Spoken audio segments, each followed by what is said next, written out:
Uh, Me too. We're told.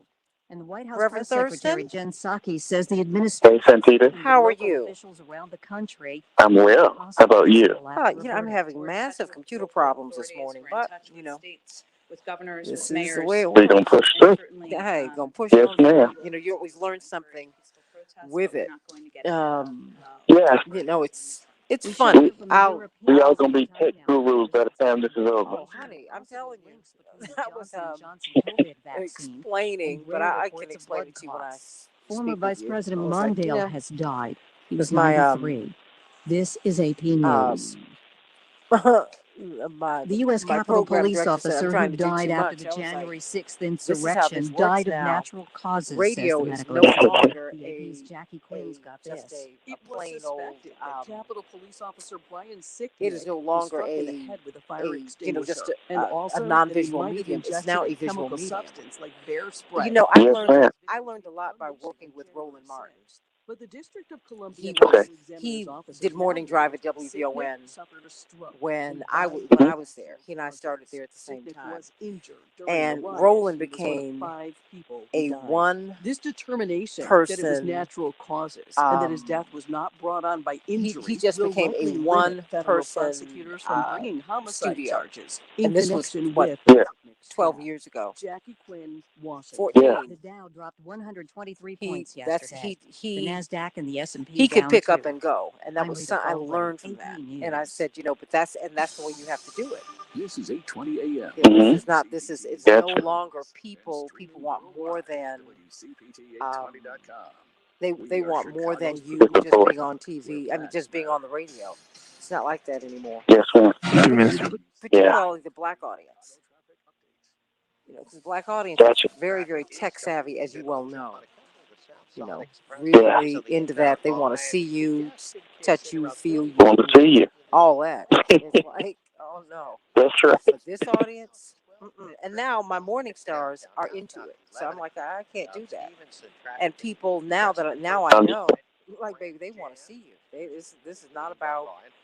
Oh, I don't want to. I don't want to be here this day. No, sweetie, they want to see you. I mean, that's just how it is. That's why TV is always going to have its particular space because people want to see you. That's true. Yes, Somebody's ma'am. always, if you're not in church, they don't want to hear you over the radio. Mhm. They want to see you. That is true. And they want They want to see you. looking great. You're right about that. Come in there, honey. In order. All right, and if and when you get married, she better come in there looking great. I don't care what kind of way she's there. That's right. Come That's in right. looking great. Pull it together. Ain't nobody playing with you, first lady. You ain't lying. And that's part of the thing. You paid to look great. no matter what I entangle or what I quantum telephone. You had a hard night, so what? Oh my God. Get over it. Hello. Oh my gosh. I mean, it's just, I don't know what else to tell you. I said, no, it ain't that simple. And I don't have the space to not do, Now Mhm. I Yeah. gotta do. So let me say hello Yeah. to Brian and Barbara Jean. You're going to get a great word from Pastor Thurston. I know you all love it, love it, love it. Kenneth Rush, Brian, Barbara Jean, Keith Fluid, hey baby, Raphael, loving you, and Kenneth and Shirley from Philadelphia, Samantha, all of you, everybody like and share. You know we're talking about this Chauvin trial. I always thought it was Chauvin, but people call him Chauvin, so I said, okay, people close to him, so there we have it. Going to talk, and we're going to, I'm bringing on Dr. Damon Arnold, uh, Pastor Thurston. He's the former head of the Illinois Department of Public Health, to talk about Yeah. the physiological angle, because that is something that the defense rested their hats on. 10 seconds. So I said, I want to know why it is that they were hanging their hats on this. We can change the world, change the world, change the world. We can change the world, we can change the world, change the world. We can do it. From a place of pain, war, and hate to a place of love, it's not too late. Gotta save the children, we can't wait. Let's change the world. I am breathing for all of the people who go hungry every day and night. All right. All the homeless, helpless, and feeble. Thank you. Welcome to the Santita Jackson Show. It is Tuesday, April 20th, 2021.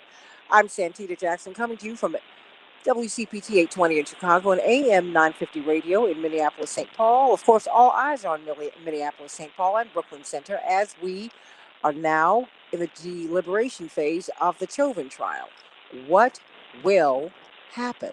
What will these 12 jurors and the two alternates, if they need to be used, how will they arrive at this decision? What do you think about that? We're going to talk, of course, with Pastor Jerry McAfee out of Minneapolis, St. Paul, but we're going to have our legal eagles. Attorney C.K. Hoffler, president of the National Bar Association, help break down the charges. We need to know what they're being charged, what the charges are, what they mean. Because many people are saying, those who in the legal circles, along with attorney Robert Patillo, this is not a slam dunk. It's not a slam dunk, and we'll have an extra special treat. Jonathan Jackson, national spokesman for Rainbow Bush, will be with us as well. And we're going to have Damon Arnold, Dr. Damon Arnold, veteran. He's the former head of the Illinois Department of Public Health. He's one of the world's most renowned public health experts. He's going to break down the physiological issues facing the jurors right now, because that was the hat upon which the defense really hung their entire argument, that there were drugs in this man's system and on and on and on. That was refuted, but somebody might believe, remember, the prosecution, they have to convince 12 people, but all the defense has to do is turn one. That's it. Think about that, everybody. So we're going to talk about that today because everyone's on pins and needles. And, I want to find out from you. Let me just put this question out there. Call me at 773-763-WCPT, 773-763-9278. Of course, GWC Injury Lawyers will allow you to text your answer to this. But I have a question for you today. What do you make of what Congresswoman Maxine Waters said when she was visiting? She cared enough, number one, to go visit Minneapolis, St. Paul. What do you make of her remarks? It seemed that the Judge Cahill, who's presiding over this case, was extremely irritated. And in fact, he said, you might be able to, defense, base an appeal upon what she said. Isn't that interesting? So I want to find out from you what you think of what she said. Really. Just what do you think of what she said? And we're going to be talking about what she said. She said he should be charged with murder. And if you don't get that charge, if he's exonerated, and if you don't get the charges that you need to stay out in the streets and protest. What do you think about that? She was not calling for violence, everybody. She did not do that. But I want to know what you think, how this settled on your ears. We're getting a little bit of static, I think, from Pastor Thurston. So let's try and work that out, Dylan. But call me or text me at 773-763-WCPT, 773-763-9278. Let's go through some of these headlines today. Chicago, we will have a high of 39 degrees, but there will be snow showers. Minneapolis, St. Paul, 43 degrees, partly cloudy. I told you, if you stay in the Midwest long enough, even in the spring, we're going to get a little bit of snow. The NASDAQ closed down 137 points. The Dow closed down 123 points yesterday. The S&P 500 closed down 22 points. Today, the Twins will be playing the Oakland A's, and the Cubs will be facing off with the Mets. Last night, the White Sox fell to the Red Sox 11-4. Wow. And today, the White Sox will be playing the Cleveland team. So let's get right to these headlines, everybody. The Chauvin trial. The fate of Minneapolis police officer, at least former Minneapolis police officer. Derek Chauvin is now in the hands of the jurors. They began deliberating yesterday evening and they will resume today. It's a tense period that follows 3 weeks of testimony. Judge Peter Cahill, who's presiding over the case, courted controversy yesterday when he suggested to Chauvin's defense. Let's bring that down a bit. Dylan, let's bring that down. Let's bring it down just a little bit. Yeah, it's all the way down. Okay, it's too loud. Okay. Judge Peter Cahill, who's presiding over the case, quoted controversy yesterday when he suggested to Chauvin's defense team that comments made by Congresswoman Maxine Waters could be grounds for appealing the verdict. On Saturday night, she called for protesters to stay in the street and to get more confrontational. What do you think about that? Do you think she was wrong? India has reported 6 consecutive days of more than 200,000 new coronavirus cases. Mind you, this is one of the most populous places on earth, but still, the total over the last week of coronavirus cases is now a staggering 1.5 million persons. They now have the second highest number of coronavirus cases in the world, ahead of Brazil, which reported 13.9 million cases. America, the United States, has 31.7 million cases. However, nonstop cremations in India, it's a grim consequence of all of these deaths that follow COVID-19, has led some to believe India's official COVID-19 data is understating the crisis. Meanwhile, the U.S. State Department does now update its travel guidelines to more closely align with CDC recommendations. That means, everybody, that approximately 80% of the countries worldwide will now fall under the highest advisory, travel level 4. In other words, Americans are advised not to travel to 80% of the countries on Earth. Wow, we're learning more about the gunman who authorities say shot and killed 8 people at a FedEx facility last week. An Indiana prosecutor says that the shortcomings in the state's red flag law allowed the 19-year-old Brandon Holt to legally purchase 2 assault rifles, even though his family had a firearm seized by police after Holt's mother told law enforcement she was worried that he might attempt suicide by cop. He was put on immediate mental health temporary hold and taken to a hospital for evaluation. A responding police officer said Holt had been browsing what the officer described as a white supremacist website or sentiment. Wow. So let's get right to it. Let's go to Pastor Stephen Thurston. Pastor Thurston. Santita, how are you? We need some good news from you today. What is going on? I mean, it's a whole lot, right? It's a whole lot. It's always a lot, but we're going to fight through and continue to win. Absolutely. Listen, you made the comment about Representative Maxine Waters, and that was a great segue to what I wanted to discuss today. I recall not long ago there was a commercial that always caught my attention. I believe it was Sprint at the time, and the young man was walking in various locations, constantly saying, "Can you hear me now? Can you hear me now?" And that prompted me to consider the fact that what we often say to people isn't what people hear, and vice versa. And I'm sure that many of us have been in that same space and place. Let me raise a rhetorical question just for the sake of it penetrating our minds. Have you ever noticed that what others hear can be very different from what you actually said, especially the married couples that I'm talking to that are listening in today? Have you ever experienced the frustration of being misunderstood? You knew that your spouse or significant other said one thing yesterday, and then today they're saying something completely different. No, you're not crazy. Here's what often happens. Miscommunication.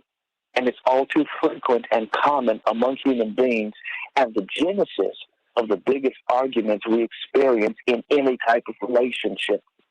And so the question that you have is, Stephen, what is it that gets in the way of clear communication? That's a great question that I have an amazing answer for. They're called filters. Yeah, just like we have filters on our water systems in our homes, we got filters on our HVAC system, we got filters in our cars, we got filters on communication as well. And as with any other kind of filter, what goes through our communication filter is different and can be different than what comes out. And I want to suggest today that filters are the leading cause of miscommunication among people. Filters affect what we hear, what we say, and how we even interpret things.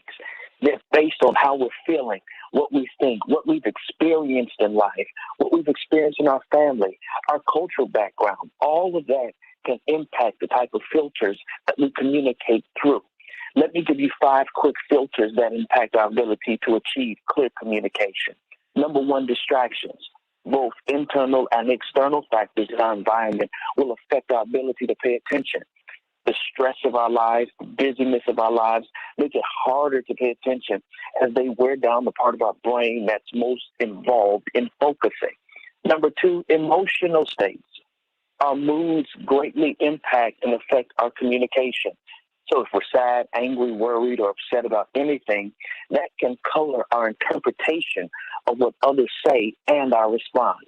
Number 3, our beliefs and our expectations. People tend to see what they expect to see in others and in situations. That's critical. That's key right there. Expectations not only affect what we perceive, but can influence the actual behavior of those that are around us.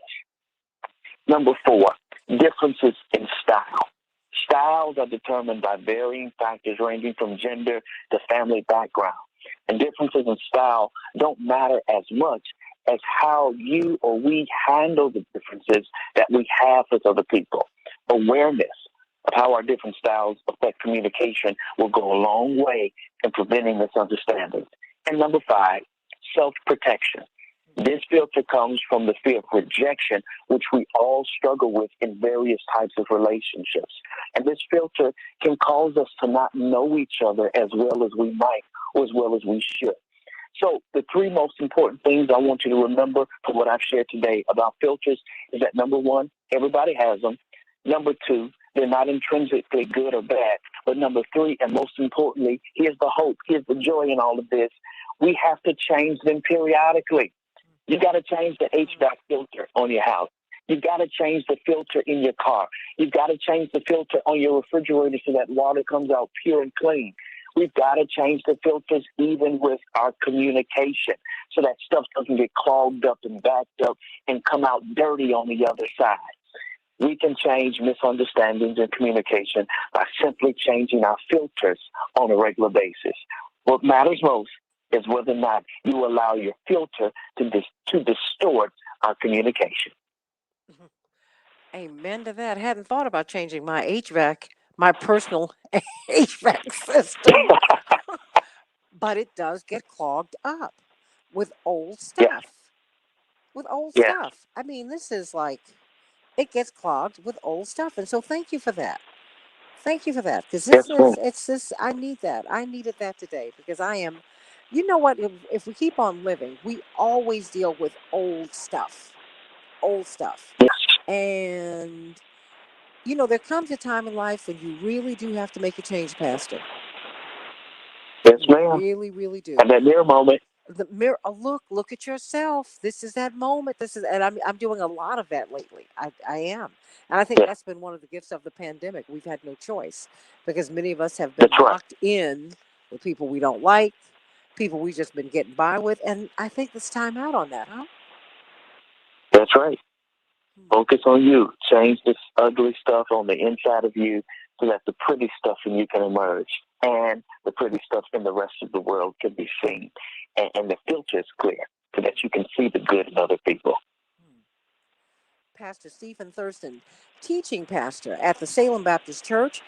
This is the biggest black church in the state of Illinois, one of the biggest in the country. Indeed, the House of Hope. We love them here in Chicago, but he's got a fantastic book, Mirror Moments, and we hope that you will get it because it is, you know, we're going to keep talking about it, but we're going to talk about this because I think that the society's having a mirror moment, and personally, we're having mirror moments, and maybe that's why there's so much going on with us every day, all the time, because we're really having to confront ourselves and not just other people. That's it. Mm. Yeah. Everybody, so everybody, let's go on and let's move on over to Dr. Deborah Fur Holden. It is a blessing to have her here today. And Dr. Deborah Fur Holden, Hey, good morning, Santita. wonderful hearing your voice Reverend today. Thursday, good morning. You know what? Yes. We're going to be joined by Dr. Damon Arnold, who's the former head of our Illinois Department of Public Health, as we talk about the physiological aspects of this Chauvin case, because that's a really big piece of the defense strategy. That physiologically there were pre existing conditions that George Floyd had, and therefore that is why he is dead, not because someone, Derek Chauvin, had his knee on his neck for 9 minutes and 29 seconds, and not because there were two other persons on top of his body as well, completely constricting his breathing and circulation. But going to talk about that.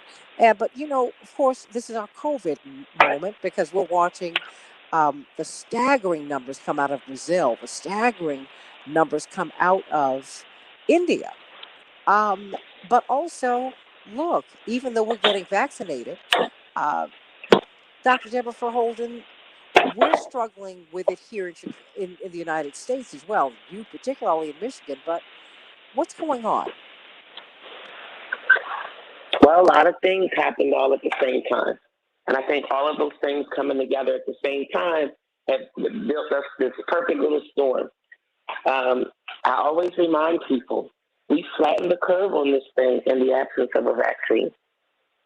When we, went through the real throes of it, in most other places, most of the other places, we got, Canada and different parts of Europe and other places, even China, Wuhan, China, all those places that got these rates down did it in the absence of a vaccine. The problem is, I think, that the basic preventive measures that need to be in place that are both a combination of individual behavior and then shared governmental responsibility, those things are not in place. They're not in place. People don't want to do simple things like masking up.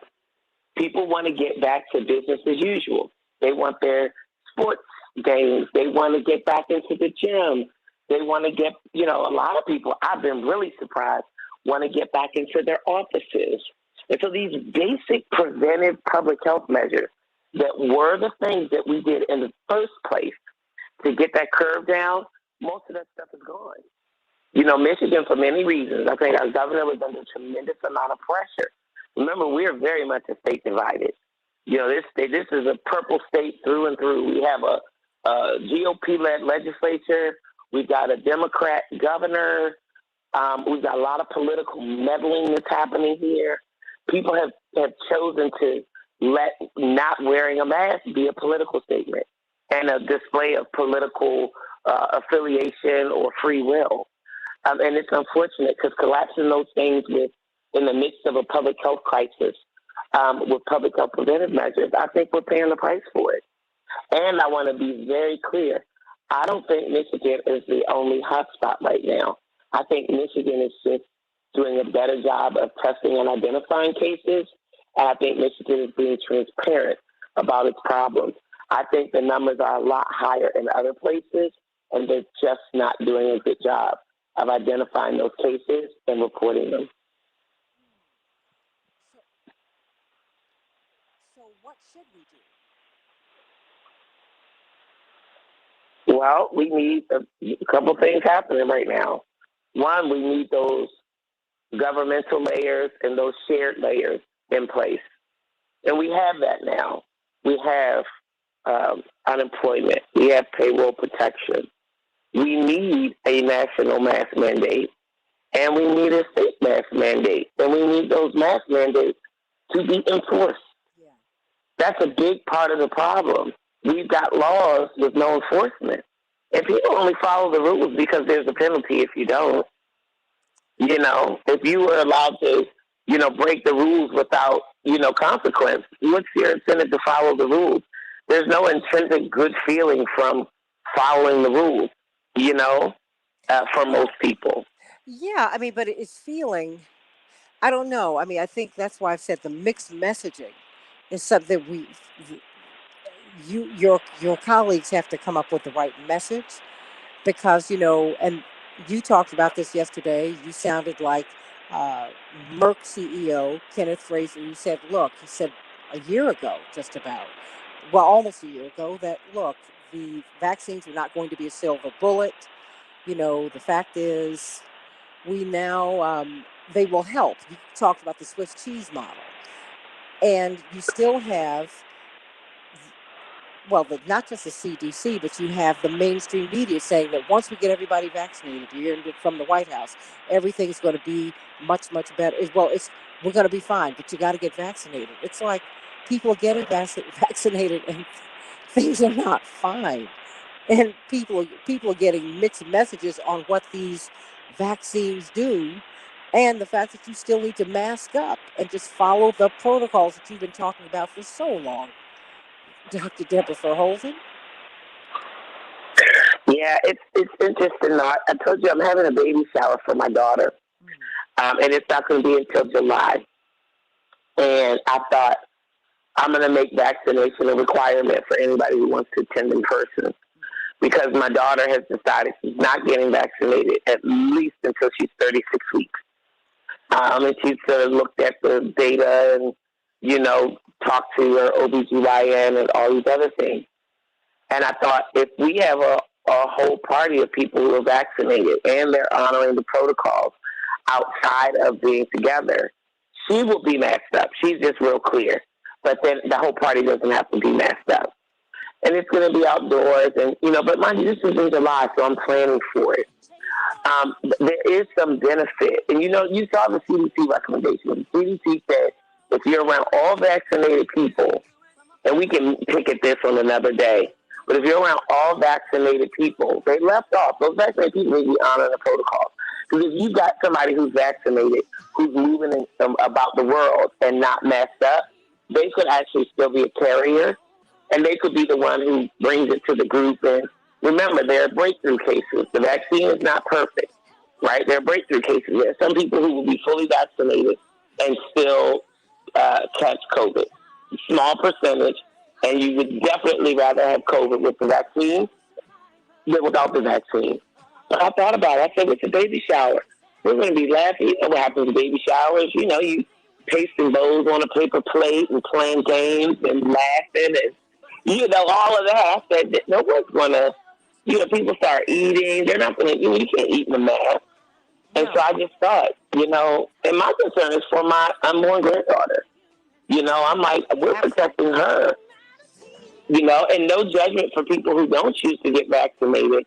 But by the middle of July, when the shower is, everybody will have had the chance to be vaccinated by then. And if people choose to not get vaccinated, that is their right, that is their choice. But I have an unborn granddaughter to think about and a daughter to think about who's not a good candidate for vaccination because she doesn't feel comfortable. Well, she just doesn't feel comfortable. When we come back and we'll talk about it just a little bit with Dr. Damon Arnold about that, because even when you have been vaccinated, you still got to protect yourself. More of Santita Jackson Show just a few minutes. Let love be your guide. Change the world. Change the world. Change the world. Okay, Dylan? Yes. Okay, well, go on and get him up. He's already up. Okay, I'm looking at all of this, and I didn't have this problem yesterday, and I have not touched this board since yesterday. That's part of the issue. Okay. So I'm not. I don't know. No. I've gone back up. It's just very, very loud. Very, very, very loud. Okay, you do have the sheet that they. I'm looking at, and I made the adjustments. I brought it down. That's why I brought it back up. That's why you can hear me, because I've gone too low. Okay. So I am staying where, and he also had he puts because where there appear to be knobs, the Facebook, there are not knobs, they're inputs. Okay, so that having been said, it's just very, very loud today. Yeah, I'm not sure why. I don't know. I kind of noticed that with the other guests, and I thought maybe it was just them talking. But the fact that you heard his like the kind of, I guess, background signal or like the wind rushing by Reverend Thurston on your Facebook, I could not hear it on the radio. And so that tells me that something being fed that's too loud over there, especially with the playback. So I'm not quite sure, but I do know the knobs that the picture I took, like I zoomed in on it, and now See, no, I just changed something. Okay. that's fine. I was just hearing feedback, but yeah, it sounds better now. But I will keep monitoring the FB Live and stuff. You're too loud for me, but this is something we're gonna have to deal with on the show. I mean, you're just way loud. You're loud. Me talking back, so that might be part of the problem then, because they're all, I think, controlled through the controls feedback level, including talkback. So that must be the right knob, the WCP, the one point on the right hand side, labeled WCPT on the sheet. I'm bringing it. I brought it all the way down. Sensitive, I'm playing with it as I'm talking to you. I feel you, but what I'm saying is a lot of times those signals, that feedback, they're very sensitive. So even a minuscule change will make it, really loud or really soft because. Right, I know, and gross changes will, that's why it's becoming real soft and real low. It needs to. Even when I do the micro changes, it's making no difference in what I hear. What I'm saying is what I'm hearing is very loud. It's not even. I'm not talking about your feed on WCPT. I'm glad about it. No, I know. That's what I'm saying. Look. Let me just say this. Make sure that when you come in, bring it down. When you hear me talking, just bring it down. I think this is on your end though, unfortunately. Bring it down when you hear me speaking. Because it's something that clearly I don't know how to make this adjustment. Let's work with it. Okay. Okay. I will say they did emphasize that I need to make sure the radio show is on point.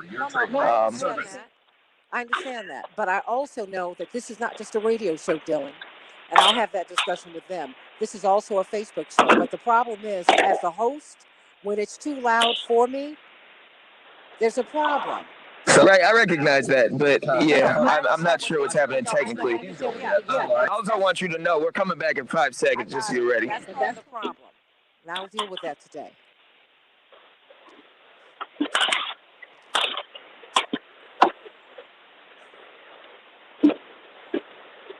We can change the world, change the world, change the world. We can change the world, we can change the world. Good morning, everybody. Welcome back to the Santita Jackson Show on WCPT 820 in Chicago and AM 950 Radio, Minneapolis, St. Paul.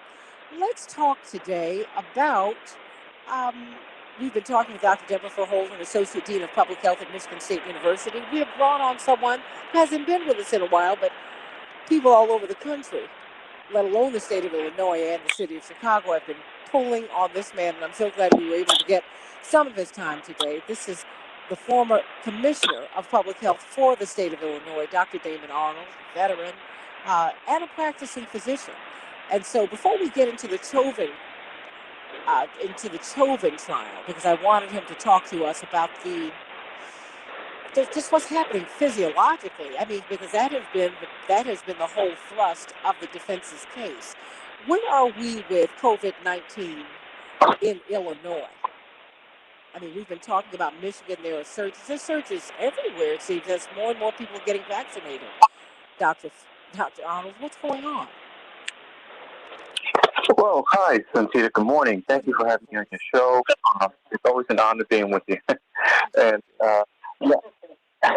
actually, right now in Illinois, what we have going on is that we have over about 1,000 variants that have been detected by the laboratory system. We've been hearing about those variants, the United Kingdom variant, which is B117, the Brazilian variant P1, and then you've been hearing about the South African variant, which is 1.135. But there are different variants of this virus now. And right now, what we do know is that the vaccine appears to be very effective against those variants. And we see that there's an increase in people actually complying in Illinois with getting vaccinated. So we do have somewhere in the area of about 30 30-35% of people who have been vaccinated in the state, which is really very, very encouraging. We still have a ways to go, but I think that the more people go and get vaccinated, the more protected we will be. And it's with anything, if you have a fire and you have little embers in the home, you want all those embers to go out. And the reason is that they can give rise to other fires. And we have to make sure that we extinguish all potential for this virus to become another variant, or to actually have what we call a genetic shift, which is a major change which can threaten all of us. So it's everyone's responsibility, not just for themselves, but everyone else around them. Okay, what the genetic shift? What do you mean? What is that? Okay, so if you have a virus, I can explain it as if I were in a rowboat in Lake Michigan, right? And on the right side of my boat, I had a few waves hit it. On the left side, I had a few waves hit it. I would sort of drift back and forth. These are really minor changes. But if I were to take my rowboat and someone took it and threw it in the ocean, and they turn it into an ocean liner, that's a whole different kind of ship. And so this is a major change where the body doesn't recognize this new ocean liner that's been created. So this new shift or new strain of this virus that the body doesn't know. And as a result, our body will not be able to defend itself. But if you have very small changes like we're seeing right now with the variants in that rowboat, the small changes back and forth, it's still recognized as that rowboat, and it can still defend itself against them. Well, you know what, everybody? Please be careful. Take care of yourselves, vaccinated or not. You still have to observe the protocols. You still need your mask. You need to wash your hands. You need to be as hygienic as you can possibly be. And you still need to be physically distanced, not spiritually, but physically. Dr. David Arnold, we are all riveted by this trial, right?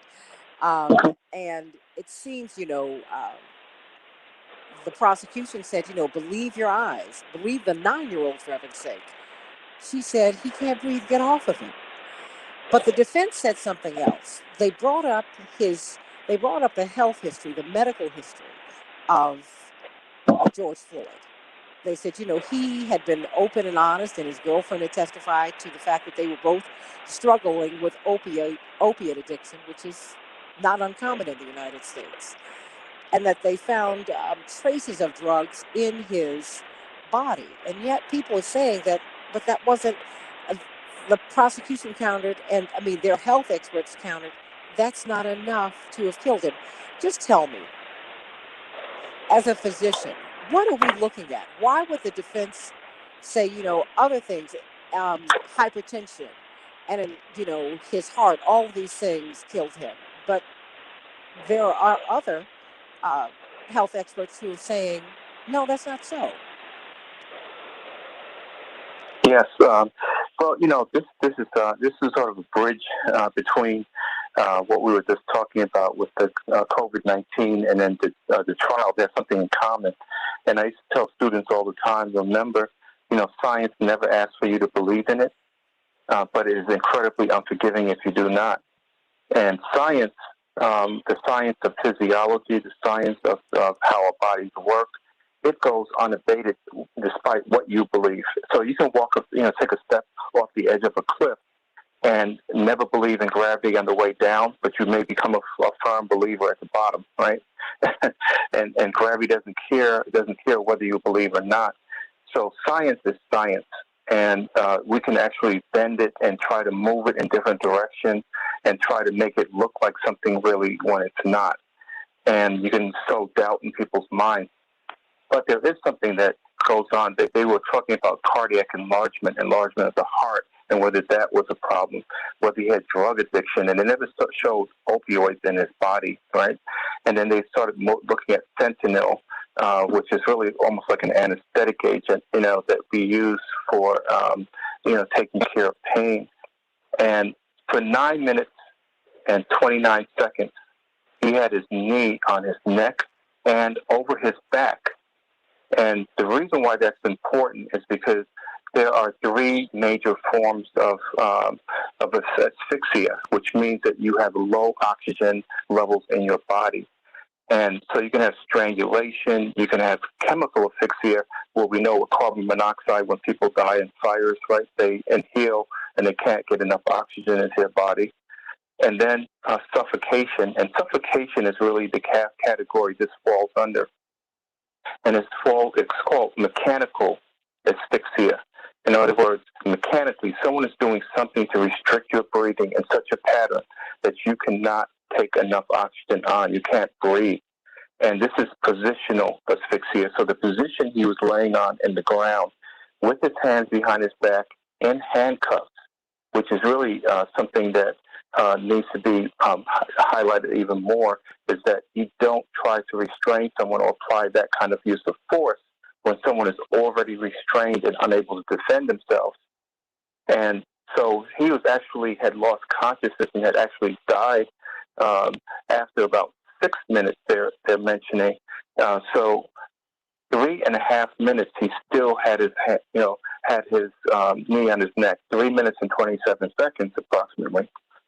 So this is uncalled for. It doesn't make any sense. It looks like he actually was really culpably negligent, I think, at least at the minimum. And it's not intentional, because I was watching him on top of Mr. Floyd's back, and he was actually had his hand in his pockets. So he's not fearful of anything. If you were fearful that people are going to attack you from a crowd or from the person that you are trying to subdue, you would have your hands out of your pockets and you would be looking for every weapon you could to try to defend yourself. He did not look like that. He looked arrogant. When I saw his face in that video, what I saw was the face of those people who were standing under the tree of where someone was hanged in the past. Those images of someone's defiance and arrogance standing under the tree of someone being lynched. That's the face I saw. And that was what he was trying to project into the crowd, I believe, that people would see that this is something that I will do to you too. And so this is something that we really have to focus on. And it's also something that wasn't mentioned in the medical examination. And there's a thing called the carotid sinus reflex. And there is a sinus that is around the arteries that are in the neck, the carotid arteries. And if you actually put pressure on those sinuses, you have the potential through a strong glossopharyngeal nerve. That's one of the nerves. The vagus nerve is different. It's really in the aortic arch barrel receptors, but this is the glossopharyngeal nerve. It can actually lead to a terminal cardiac arrest where your heart stops. It drops your blood pressure and it drops your heart rate. That's why when we do physical exams, we have to be very careful about examining the neck. Even if you go for massages, you have to be very careful with people touching that carotid artery. You can cut the blood flow off, first of all, but you can also stimulate these carotid sinus reflexes, which can actually also lead to death. But they didn't make any mention of that. That's another potential mechanism. So this is absolutely, unequivocally, someone who interceded in this man's life. And I'm not a legal expert or anything, but I'm familiar with a thing called the thin skull doctrine. You find your victims as they are. So if an elderly lady was walking down the street, or an elderly man, and you walk over and you push by them and just push them out the way and don't care about that, and they fall over and hit their head and they die, it doesn't matter whether they were frail or not. It was your action. Otherwise, they would still be living. And George Floyd would still be living today, if not but for this man putting his knee and his body weight on his back when he was in a prone position and caused him to have asphyxia. We're talking with Dr. Damon Arnold. Dr. Damon Arnold, who is he? Former director of the Office of Public Health for the state. He's our former health commissioner here in the state of Illinois. He's a veteran. He's a practicing physician. And we wanted to speak with him today to find out, Dr. Deborah Verhoeven, about this defense that was used to justify the actions of Derek Chauvin. I mean, because they were hanging their hat on hypertension, drug use, all of these pre-existing or ongoing conditions, issues that George Floyd had. When you heard that, Dr. Damon Arnold, what did you think? When they were saying, well, no, it wasn't the 9 minutes and 29 seconds. And mind you, his knee was on his neck after he had expired, or at least he was no longer conscious. What did you make of that? Yeah, I thought it was just really absolutely abhorrent behavior on the part of that police officer who went far beyond what he needed to do in order to apprehend who he felt was a suspect, and to kill somebody for potentially, and I haven't really corroborated this at all, having a fake $20 bill that he may not even be aware of that he had. I think it's just absolutely crazy. You're entitled to your own opinions, but not your own facts. And the facts are scientifically, there was a time period where this man was talking and interacting with people and not in a confrontational way within a store. He leaves the store, and then all of a sudden he's dead. And the only thing that came into his life, other than what he was experiencing already, was this officer Chauvin. And so, we can twist things and legally and do legalese and argue one side or another. Scientifically, he killed him. What about, I mean, it's clear that he was struggling with drug issues like so many Americans are. Did you see a difference between how his drug issues were handled as opposed to, say, his girlfriend's? Oh, yes. Well, right now we have this opioid crisis, we call it, and it wasn't a crisis until it really started spreading in regions or in parts of the culture where it became, a medical issue rather than a character assassination tool, right? And so we try to criminalize people, and they tried to criminalize George Floyd, which had nothing to do with the issue about whether he was murdered. But they tried to criminalize him. African Americans and people of color in general are perceived very differently in the healthcare system.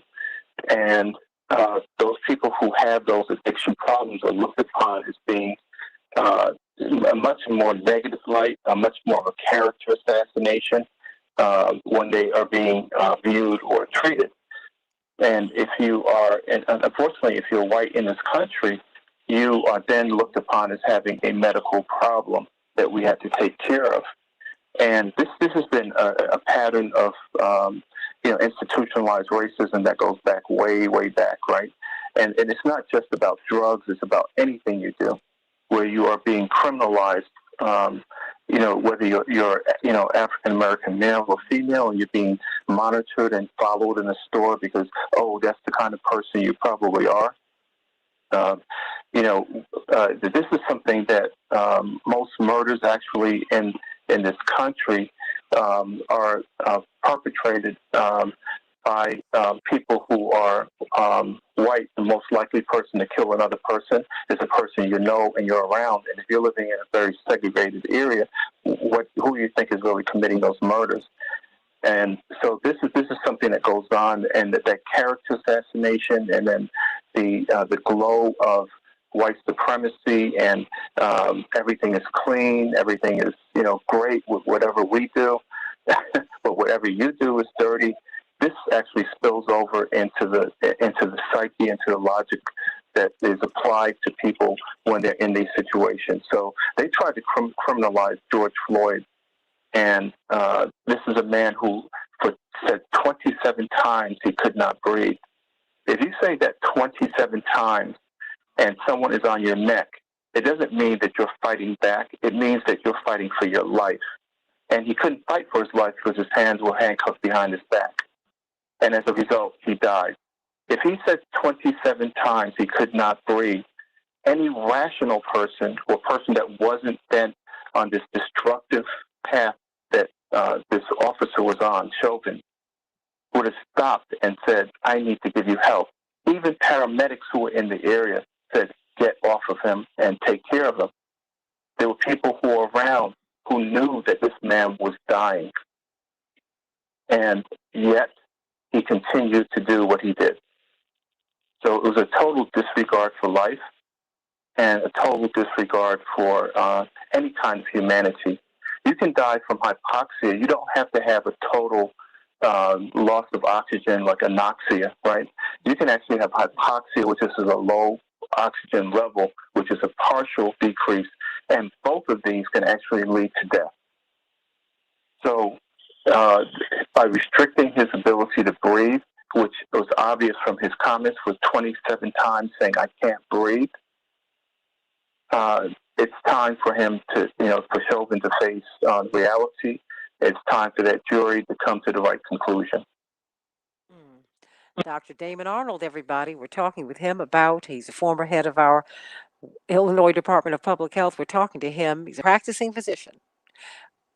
What about the defense case that it was not the 9 minutes and 29 seconds, Dr. Arnold, that this man was on this man's neck? I mean, in fact, Linear Bob out of San Jose, California said, look, he brought back up that the martial artist who was part of the prosecution's witness roster, he called the choke, Chauvin's choke, he said it's called a blood choke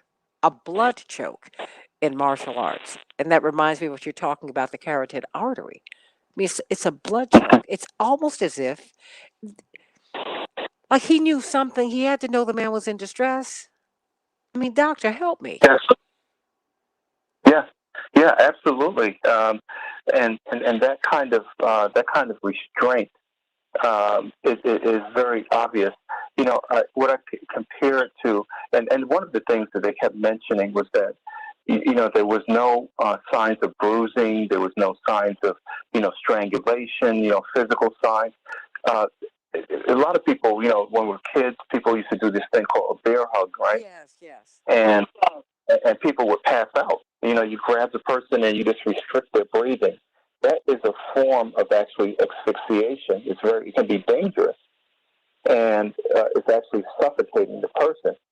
You can suffocate a person with a pillow, and you won't see all those signs that they're talking about, right? So the physical signs, we had to get away from that. It was a mechanical compression of his chest and his neck where he was not able to breathe. And for whatever mechanism they want to ascribe this to, it resulted in his death. And all you need is 3 minutes, right? You need 3 to 4 minutes before you can have brain death. So you don't even need the full 9 minutes. As a matter of fact, as I was mentioning, that felt that he probably expired after the 6 minutes and 27 seconds of being on the ground. So the rest of the time, this man was actually posing on top of a person who had lost their life.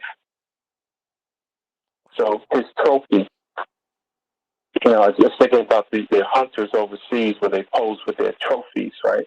Their kills. And this is what this man was doing.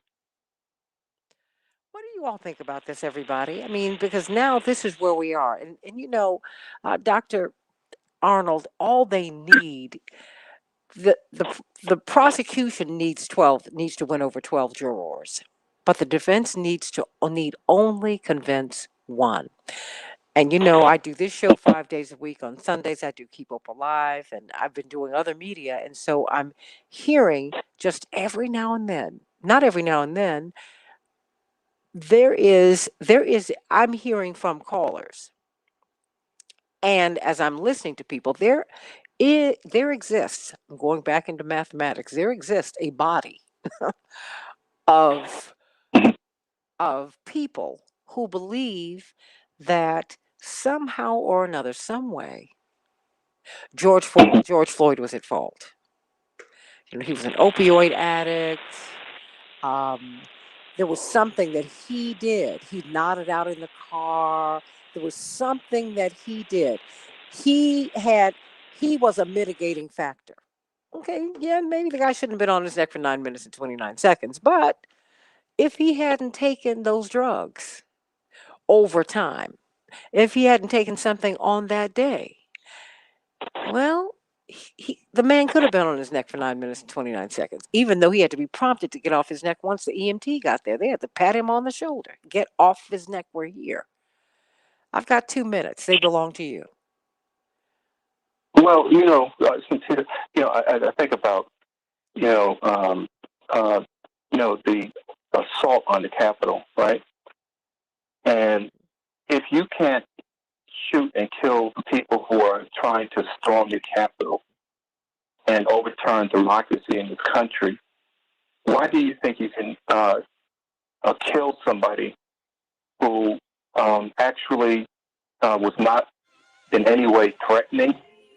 From what it appeared, he was, absolutely docile. It looks like in the film when he was inside of the convenience store, and all of a sudden you are taking this person's life. So is it within the policing power to kill anyone for any cause? For any cause. So if you are contributory in any kind of what is perceived as being illegal activity, does that give them the authority to kill you, no matter what the offense is? And that is really so this is an absolute power. That's why we have court systems. That's why we have a legal system. That's why they are servants of the public, not destroyers of the public. When I was over in Iraq, when I came back, I really got upset about Trayvon Martin, because when I was over in Iraq and on combat tours, we had a rules of engagement. And there was a rules of engagement, and if you actually violated that, even if you thought someone was part of the enemy combatant team, right, or someone who potentially was carrying an explosive device, and you shot an unarmed man, woman, or child, they would, the JAG officer, which is the equivalent of a lawyer in the military, and the system itself would pull you in and ask you, was that a justified shooting? And so they would look at that, and we come back here to this country. So we had more constitutional protection for potential enemy combatants who were Al Qaeda than we did when we had for African American young people walking on the street here in this country. You said a mouthful. Dr. Damon Arnold giving it to us as we talk about the Chauvin case, everybody. Here on the Santita Jackson Show, AM 950 Radio, Minneapolis, St. Paul, and WCPT 820 in Chicago.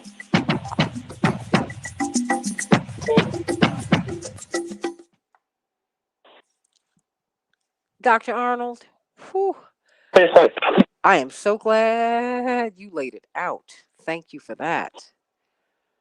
Oh my gosh. Yeah. I mean, and it always bothers me, because it's like, we have this Constitution that doesn't even protect us, but we'll extend those constitutional rights to people we even think are enemies, whether they're Russian, whoever, right? Look, these people are playing with each other. I don't pay attention to this Russian fight. I never have. Because these, look, these folks fall in and out with each other, and this is theater, and I'm tired of it. Yeah, Totally. These folks don't. No. Europeans are together. I mean, they're together. I mean, who is it? Margaret Thatcher talked about the Europe on both sides of the Atlantic. So all this, this is, and all they do is trade off who's going to own what. That's what they do. That's right. That's right. That's all they do. So they're upset with Russia today, but they're all meeting with each other. That's what they do. Yeah, I've never traveled to Russia, but I've spoken to people who have, and they said when they went there, they had a good time. It was fine. They were walking around, talking to people, doing things. And so it is really the power structures that be, where they try to control their own people too. And it's really a big issue about power. Yeah, that's all it is. Hoffler and Mr. Jackson are here. Miss Hoffler or Attorney Hoffler and Mr. Jackson. Mr. Jackson. Good morning. Okay. Hey, Yeah, Mr. Jonathan Jackson. Jonathan Jackson. I'm Okay. Hey, good Hey, morning. Jonathan. Hi, Jonathan Jackson. It's CK, Jonathan. Hi, Hey, what's up, Jonathan. CK? Hey, Santita. Hey, how Hey. I'm What's all up glad. to? Jonathan, I hear you slaying dragons in Minneapolis. Ooh. I'm in Chicago. It'll be interesting. Which way is it going to go, CK? You think they're going to get him on that little second degree? I think that there's going to be a conviction on something. There's probably going to be a negotiated conviction. I think they should convict him on all three. Quite frankly, I think there was enough evidence, just me, for a first degree. But I think they should convict on all three, but they more than likely won't, because I'm sure there's somebody in there that's feeling some kind of way.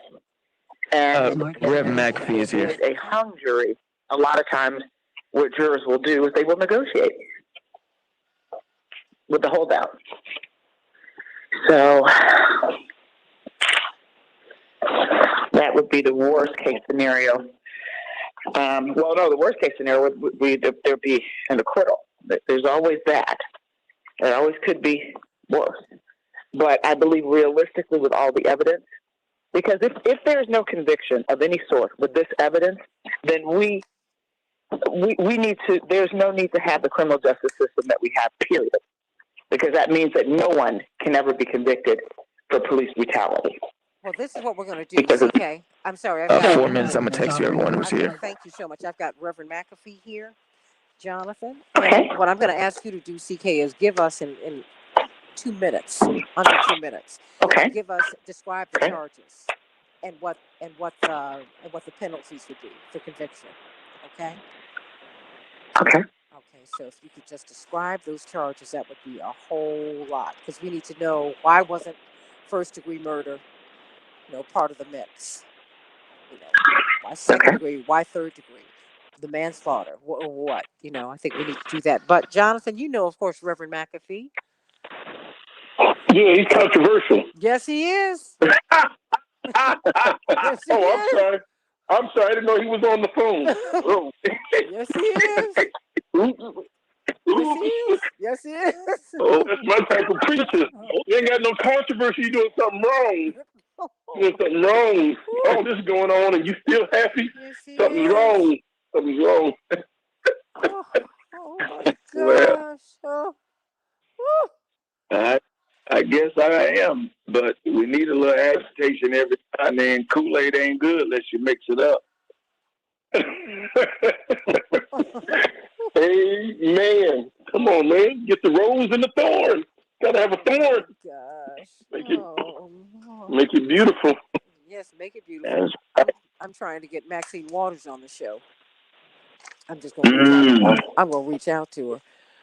I sure am, because these people, they want to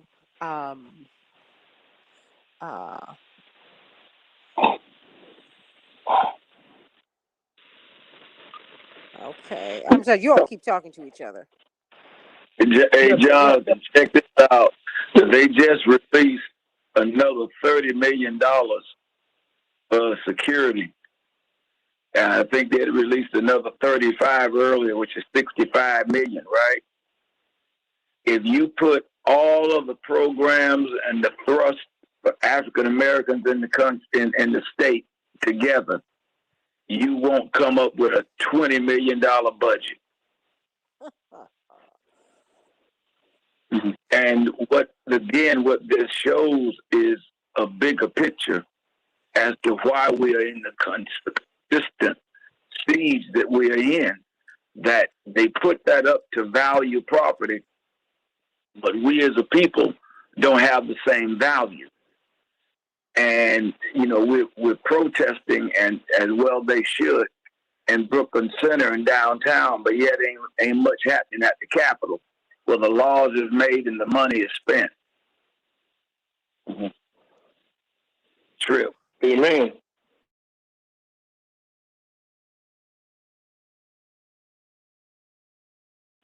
Want to say hello? Who do? Oh, Dr. Arnold, you're still here? Yes. Yes. Wonderful. You know what? No. Stay right here. Because if you could just very briefly go over in this segment, just he gave us a lot of information about physiologically what has happened. Because that has been the thrust of the defense case. Physiologically, he had other issues, and of course, as a practicing physician, and Reverend McAfee, Dr. Damon Arnold is the former commissioner for public health for the state of Illinois, and he's a veteran. And he has called all of this out, and this has been great. But Johnny, I'm going to get out. I'm going to work on getting Auntie Mary. We can change the world, change the world, change the world. We can change the world. We can change the world, change the world. We can do it. From a place of pain, war, and hate to a place of love. It's not too late. Gotta save the children. We can't wait. Let's change the world. Let's change the world. I am breathing. Hey, everybody. I'm Santita Jackson. Let's change the world, everybody. It's Tuesday, April 20th, 2021. WCPT 820, the nation's largest progressive talk radio station, and AM 950 radio. Minneapolis, St. Paul, the voice of progressive Minnesota. All eyes are on Minneapolis, St. Paul, and on Brooklyn Center. What is going to happen? What is going to happen indeed, according to the 24/7 Wall Street business website? Minneapolis, St. Paul is the fourth worst place for African Americans to live. The average salary there is $38,000 according to 2018 data. And the average white salary is $83,000 according to 2018 data. We've got to talk about that today. What is going to happen with this case? Why are people on pins and needles in Minnesota and all around the country? What's going on? Well, let's get to some headlines. We've got an all-star panel so that we can talk about this today on the Santita Jackson Show. Chicago, we're going to have a high of 39 degrees, snow showers. Minneapolis, St. Paul, 43 degrees, partly cloudy. The NASDAQ closed down 137 points. The Dow closed down 123 points yesterday. The S&P 500 closed down 22 points. The Twins will be playing the A's today. The Cubs will meet up with the Mets. Last night, well, the White Sox didn't have a great night. It was the Red Sox 11, the White Sox 4. But today, White Sox can vindicate themselves. They'll be playing the Cleveland team, everybody. Derek Chauvin. The fate of Derek Chauvin is in the hands of 12 jurors and perhaps 2 alternates. The former Minneapolis police officer accused of killing George Floyd is now in the hands of jurors who began deliberations late yesterday in the landmark case that has sparked a national debate on race and policing, and really on power and policing, everybody. What do we know about the jurors? Well, we know this, that there are 12 of them. We do know that we have 8 who self-identify as white, 6 who self-identify as people of color, including 4 who identify as black, and one of those black persons is an immigrant. So it'll be very interesting to see how all of this plays out. So let's get was the fentanyl President George Floyd's system that killed him, or was it the knee on his neck as well as the other 2 police officers? And what about Maxine Waters' comments in which she did not call for a riot, everybody? She just said, I came here to stand with you. So let's get right to this. Let's bring down the music. Dylan? She said, I came here to stand with you today. I'm not afraid. I am not intimidated. I will speak truth to power. That is what Auntie Maxine said. She emphasized we're looking for a guilty verdict for murder. At one point, she was asked what she thought about the protesters, what they should do if the jury did not find Chauvin guilty of the murder charge. What should the protesters do? Now, this is supposed to be a controversial part. She said, well, we've got to stay on the street. And we've got to get more active. We've got to get more confrontational. We've got to make sure that they know we mean business. Then she was asked what about this curfew. She said, I don't think anything about the curfew. I don't think anything about curfew. I don't know what curfew means. Curfew means that I want you all to stop talking. I want you to stop leading. I want you to stop gathering. I don't agree with that. And it was about 20 minutes before curfew, and she was asked, are you going to stay out? She said, I'm not going to stay out here. I came from Washington just to be here, to make sure that I let my voice be heard among all of those who have been putting so much time on the street. And so I'm hopeful that the protest will continue. Thank you. Auntie Maxine is in the house. You do know she is from a sundown town, everybody. What is a sundown town? Well, a sundown town is where African Americans could not be out past sundown lest they be lynched or something like that. So that is her background. And she represents people who will get down in the streets in LA. We love Auntie Maxine. So let's get right to it because we want to find out what these charges are and where we are with this case, everybody. What is going on? We've got Dr. Damon Arnold who stayed over with us. Thank you. And of course, he's a former head of our former health commissioner for the state of Illinois. C.K. Hoffler, Attorney C.K. Hoffler, the president of the National Bar Association, the largest and oldest black bar association in the world, more than 65,000 lawyers. Indeed, one of her lawyers, Ben Crump, is the lead lawyer for the Floyd family. And of course, she is also chair of the board of Rainbow Push. Let me not forget that. Attorney Hoffler, the national spokesman for Rainbow Push, Jonathan Jackson. And of course, Robert Patillo, Southeastern Regional Director for Rainbow Push. But guess who is at the center of all of this? Oh, this controversial pastor, but we just love him. Reverend Jerry McAfee. Oh my goodness. What are we going to do with Pastor McAfee, the senior pastor of the New Salem Missionary Baptist Church? But you know what? We need this pastor. We need this pastor, and we thank God for him. Pastor McAfee, what is going on? Are people on pins and needles in Minneapolis, St. Paul, and in Brooklyn Center? Well, yes, we've been on pins and needles even before this. I know for me, when we do debriefings with people and try to help them identify what their issues, is one of the questions we ask is, how do you feel? And I know I wrote down yesterday, I feel disgruntled, dismayed, mad, peed off, dangerous, hurt, in the whole nine. And not just because of the verdict, but for the historical traumatic things that has been done in this city to get us to this point and totally ignored by those who always say they have us in their best interest. The system made Chauvin, and the system is yet to be totally changed. And so that's why you see, even with Dante Wright, you just saw it again, because it is the system that devalues our life and place a premium on the life of police officers, but not ours. And so they spend, and they've spent now going on, they probably spend about $60-some million to protect buildings, but yet the people are left unprotected. And so there are a lot of different emotions that's going on. As I shared before, I think even if they find him guilty, it still might be some issues just because there's just that much tension. Why would there be issues even if he is found guilty? What would be driving people to stay in the streets? I think the outlet that some have, and then the other side of that is, I'm of the opinion that they don't have a lot of good leadership for some of this stuff.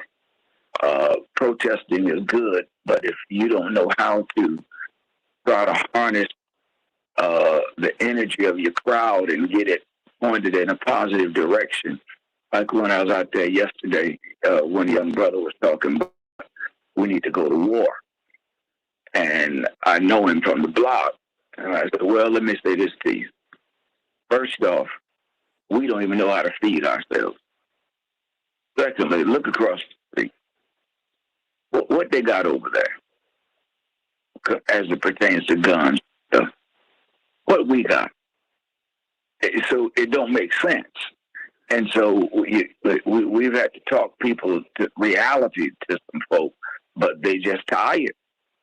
They're tired, and a lot of times they're not scared because, hell, most of the time they're shooting at each other.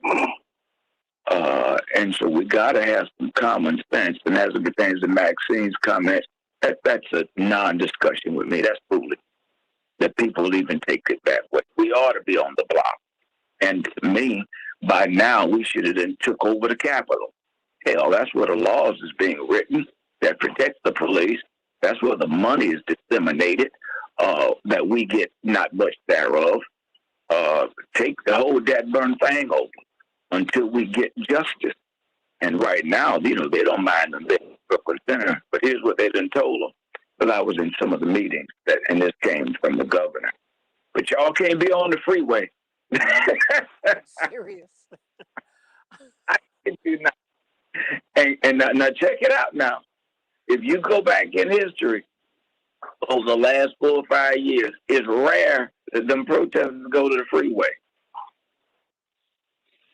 Oh boy. Which suggests I'm wondering who really is in cahoots, because they don't do that. Okay, they know where to go. What are you saying, Yes. Pastor? What are you saying? Now I'm saying that sometimes, even in our attempts to try to do right, we got some cowards. You mean to tell me, first off, you ain't going to tell me where I ain't going to go to protest. You just going to arrest me. That's what you're going to do. And if you let me out, I'm coming back again. Because we're fighting for something that's much more critical. Because when you start interrupting the flow of the powers that be from moving the way they want to move and get people interrupt their movement to their jobs and stuff. But we normally like to set up camp in safe places, like when Jamar Clark died. They set up camp in the middle of North Minneapolis on Plymouth Avenue where ain't no power brokerage going on. You set up camp in Brooklyn Center in front of the police station. Ain't no power there. When you going to take over downtown Minneapolis? The same way you did North. That's when you let me know you for real. When you go occupy the Capitol, you don't give a dad blame when they arrest you the first time when you on the freeway and y'all don't come back no more. That's a bit too much control for me to thank you for real. Jonathan Jackson, national spokesman for Rainbow Push. Your thoughts? Well, I'm honored to be on the phone with Reverend McAfee, a true stand-up pastor. And when we say controversial, that's in the spirit of Christ, comforting the disturbed and disturbing those that are too comfortable. And Reverend McAfee brings the truth and sheds the light on what's going on in Minnesota. Minnesota is known as the state of 10,000 lakes, very placid, very liberal on one side, but it has a rotten underbelly with God's people, black people, on the bottom of every social index in the state. And that's by design. And Reverend McAfee just talked about not being able to protest on the freeways. The history of discrimination and the way freeways were built in the 1950s, they carved straight through black communities. And so we're on islands of poverty like Reverend Martin Luther King had prophesied. When the freeways came through Detroit, they displaced black communities. Came through Chicago, came through Los Angeles, came through Minneapolis. They were put there to isolate us. And I know you've heard you are what you eat, but more importantly, you are where you live. If you don't have access to transportation, you can't get to the hospital, you can't get to school, you can't get to work. It affects your standard of living, and you can't even get to the fresh produce. What's happening in Minneapolis is shining a bright light on policing in this country. And Santita, I have to reach and compare what's happening in Minneapolis to what's happening in Washington, D.C. Officer Sitnick, who was killed by those rioters on January 6th, now they're saying he's died of natural causes. Why, hell, everybody's going to die of natural causes. If you're in a plane crash and you got traumatized, and then they find your body and say, it was natural causes, he had a heart attack. So the officer was beaten to death. So on one side, you're seeing how the Justice Department is mitigating, downplaying those charges on all those insurrectionists, all those persons that came to disrupt the election and brought violence and beat policemen on one side. And then you see the camera light that goes in Minnesota, and they're saying Maxine Waters said something. How insulting, how despicable, how racist can they be? Miss Waters has never incited any violence, has never perpetuated any violence. And she has one of 1,000 comments that are out there.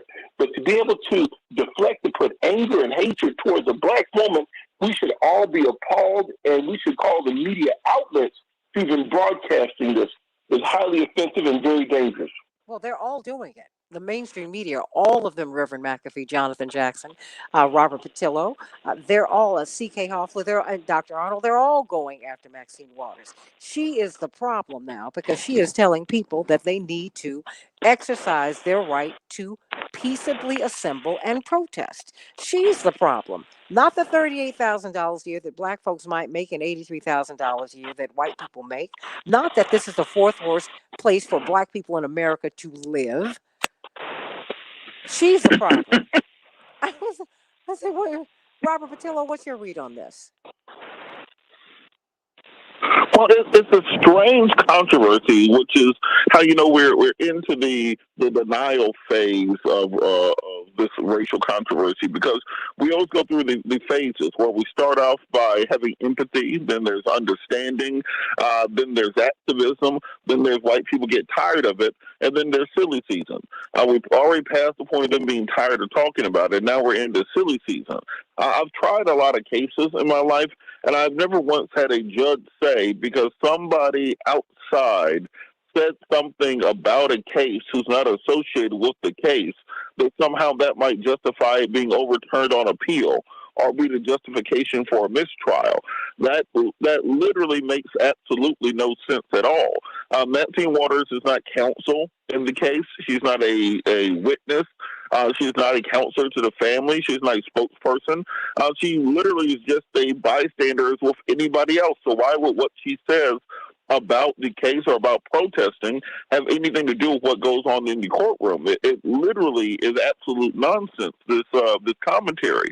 And this idea that they're trying to spin Maxine Waters saying that we need to be more confrontational when it comes to pushing police reform, and that is somehow equivalent to Donald Trump trying to lynch the vice president, is the type of stretch that makes people check out of American politics, check out of media. And it's the moral equivalency that they try to create by saying, look, we're all the same. Us trying to lynch the vice president and overturn the election is the same thing as Maxine Waters saying that people need to be fighting for police reform in this country. And this is why it's so hard to get young people and people on the margins interested in politics, because it's dumb, it's petty, it's nonsensical, and it shakes the entire confidence that people have in our system of governance and our system of jurisprudence. You got Marjorie Taylor Greene trying to revive an Anglo-Saxon conference in the Congress.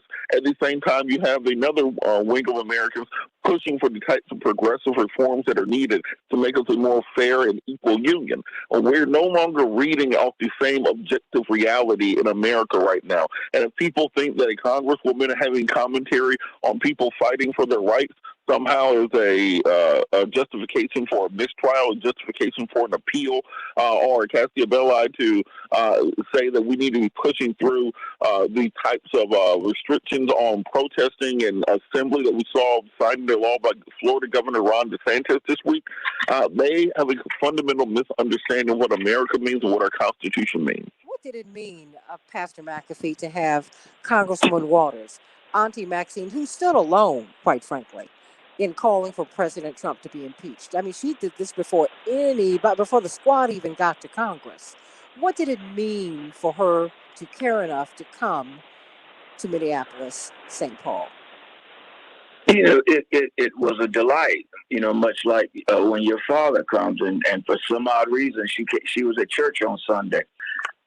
Y'all, what you all are witnessing as to how the media responds to someone that will make a legitimate claim and call against the atrocities that's committed against us.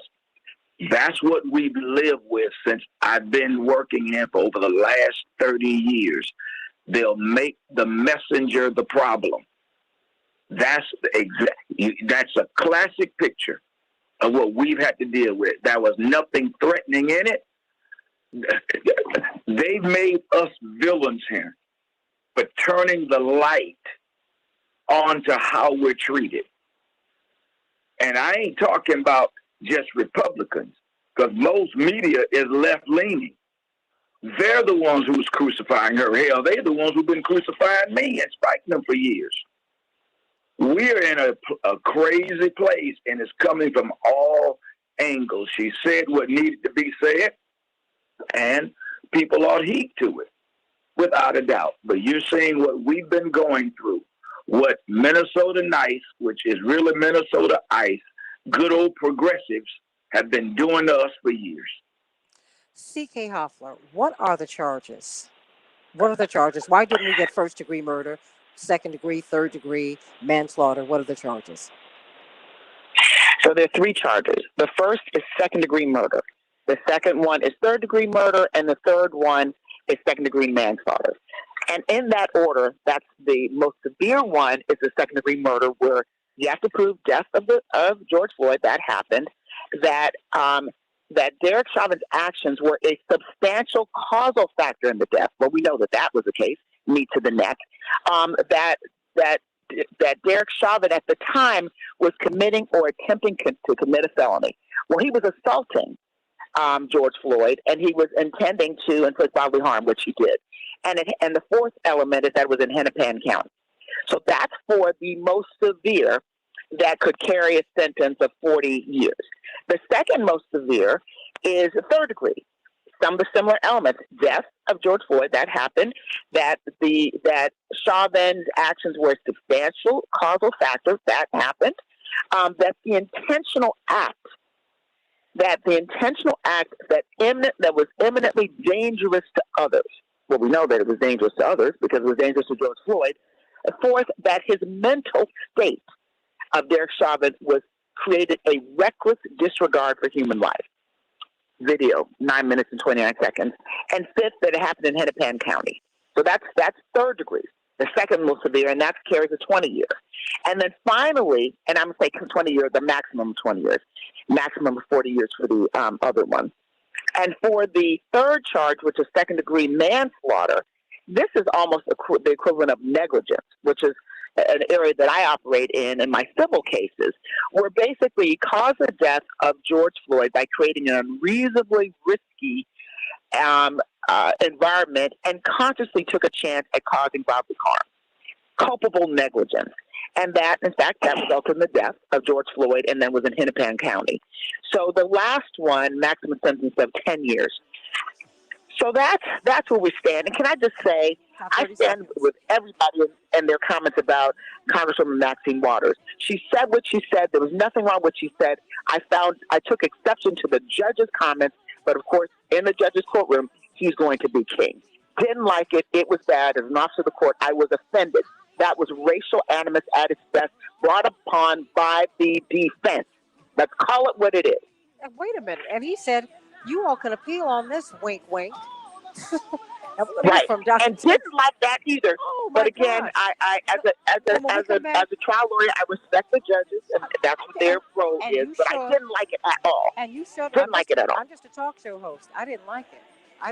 I said, wink, wink. You're going to give them the basis for retrying this case? Are you kidding? More of the Santita Jackson Show, AM 950 Radio, Minneapolis, St. Paul, and WC 820 in Chicago.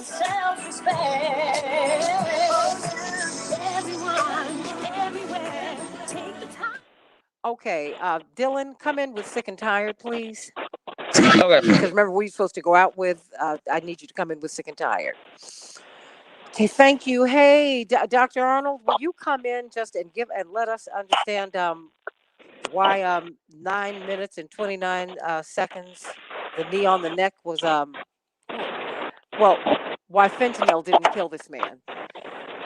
You all talk amongst yourselves.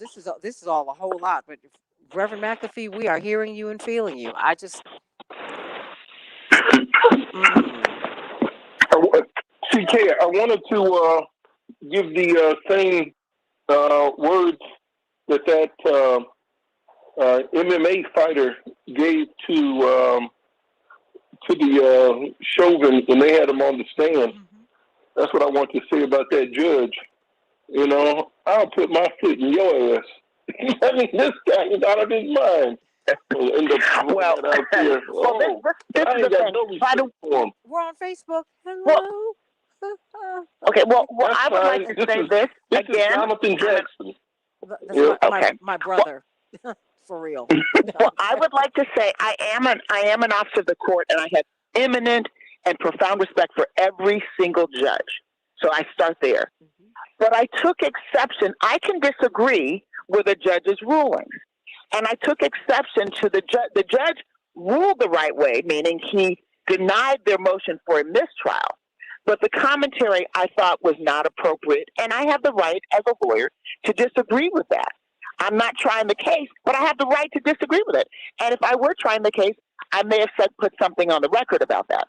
Having said that, the defense raising that was racial animus. They did not raise all these people who are on the street protesting, all the white supremacists who have something to say about that. That was not raised. I didn't hear a peep about that. So if what goes for the goose goes for the gander, if they had said we have concerns, first of all, it's not even appropriate. It's not an appropriate motion. But if they had said we have concerns about Congresswoman Waters' her discussion and the discussions of or comments of white supremacists, okay, I may not like it, but that's a leveling of the playing field. But just picking on and identifying what Congresswoman, one of our extraordinary congresswomen who's there fighting the fight every single day, she's not in the courtroom. That was so inappropriate, and that is just a reminder, as if this trial doesn't remind us every day, of the racial animus that exists everywhere. So if we needed the reminding, we see it here. We hear it from everybody who's there. We see it on TV. But that one statement reminded us of how in the courtroom there is racial animus. I mean, he was so hostile. He was so hostile. And I said, wait, he's telling them you can try to appeal on the basis of what she said. I said, are you serious? Whew. Oh, Pastor McAfee, y'all got it up there. Jonathan, you said that's where the Mississippi River begins? Pastor McAfee. That's what y'all, if out of the death of George Floyd and Dante Wright, the opportunity now has presented itself to show people the real Minneapolis. Now, here's what's interesting.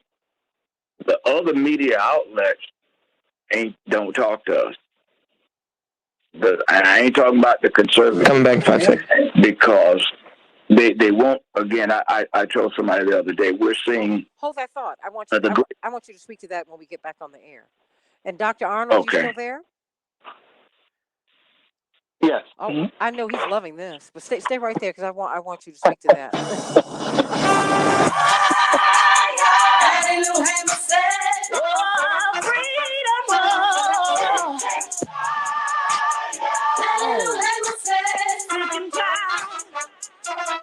All right, Sounds of Blackness, sick and tired. Well, we have got the panel here of life. You know, Dr. Damon Arnold, it got so good to him, he stayed over. And this brilliant veteran, and of course, he's the former commissioner of the Office of Public Health for the state of Illinois, and a practicing physician. And of course, we've got attorney C.K. Hoffler, president of the National Bar Association, which is the largest and oldest black bar association in the world, more than 65,000 lawyers. She's also the host of her own show on WAOK on the iconic Black Talk radio station out of Atlanta. She will be talking about this today at 10 a.m. Central Standard Time, 11 a.m. Eastern Standard Time, and so much more. Please go and listen to her show today. Of course, we've got attorney Robert Patillo, Southeastern Regional Director for Rainbow Push, host of his own show on WAOK on Sundays from 1 to 4 Eastern Standard Time. Jonathan Jackson, national spokesperson for Rainbow Push. Oh boy, and Reverend Pastor Jerry McAfee. Woo-hoo, up there shaking it up. New Salem Missionary Baptist Church in Minneapolis, St. Paul. What are we going to do with this group? But you were making a point, Pastor McAfee, during the break that I wanted you to make on the air here.